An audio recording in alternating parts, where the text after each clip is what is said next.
The fuel, when boats fuel up at the marina, is that paying in our typical gas tax, or is that? I'm sure in some way it is, because every type of fuel has a tax on it.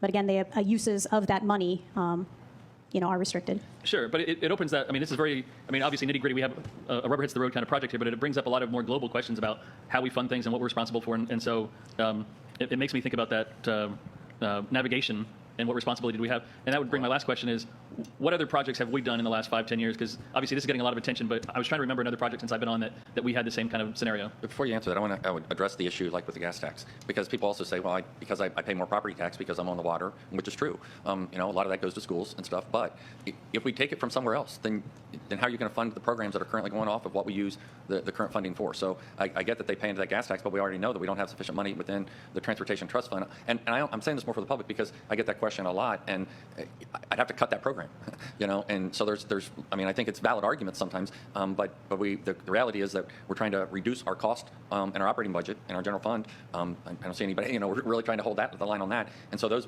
whatever funding sources we have, they're used. And the real issue is that if we open this up and we change that, then we've got to pay for that somehow.